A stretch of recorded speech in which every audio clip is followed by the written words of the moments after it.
এত দিনের জমে থাকা অভিমান, জ্বালা, সব যেন মেটালেন সরফরাজ খান। ঘরোয়া ক্রিকেটে ধারাবাহিক ভালো পারফরম্যান্স করেও সুযোগ মিলছিল না। কখনও চেহারা এবং ফিটনেস নিয়ে প্রশ্ন উঠেছে, আবার কখনও তাঁর আচরণ।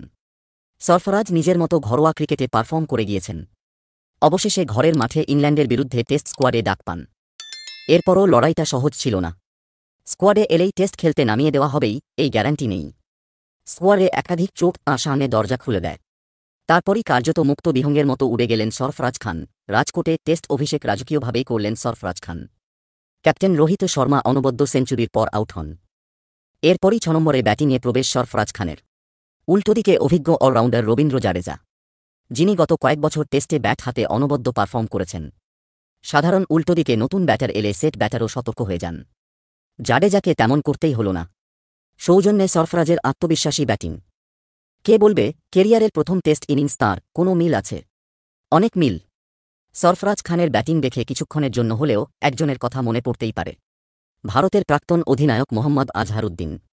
ভারতীয় পিচে শুধু পাওয়ার নয়, রিস্ট ওয়ার্কেও যে রান করা যায় আজহারউদ্দিন সেটাই প্রথম দেখিয়েছিলেন। পরবর্তীতে ভিভিএস লক্ষণের মধ্যে সেই কবজির মোচদের ব্যাটিং শিল্প দেখা গিয়েছে। সরফরাজের মধ্যে দুইয়েরই মিশেল রয়েছে। একদিকে যেমন ডাকাবুকো ব্যাটিং করছেন, তেমনি রিস্ট ওয়ার্কে নজর কাটছেন। আজহারের সঙ্গে আরও একটা মিল, কলার তোলা অ্যাটিটিউড। টেস্ট মানেই শুধু ক্রিজে পড়ে থাকা নয়, সেটাই দেখালেন সরফরাজ। মাত্র ৪৮ বলে হাফ সেঞ্চুরিতে পৌঁছন। কেরিয়ারের প্রথম টেস্ট ইনিংসে বেশিরভাগ ব্যাটারি হয়তো একটা হাফ সেঞ্চুরি অবধি পৌঁছতে সময় নেবেন। সতর্ক ব্যাটিং করে থাকবেন। সরফরাজ অন্য ধাঁচে গড়া। ৪৮ বলে হাফ সেঞ্চুরির মধ্যে ৭টি বাউন্ডারি এবং ১টি ৬। অর্থাৎ বাউন্ডারি থেকেই এসেছে ৩৪ রান। তাঁর দাপট কিন্তু এখনও থামেনি। আরও বড় ইনিংসের দিকেই এগছিলেন সরফরাজ, কিন্তু ভাগ্য সঙ্গ দিল না। রবীন্দ্র জাডেজার ভুল কোলে রান আউট হয়ে ফিরলেন। ৬৬ বলে ৬২ রানে ফিরতে হয়। অপেক্ষা এখন দ্বিতীয় ইনিংসের।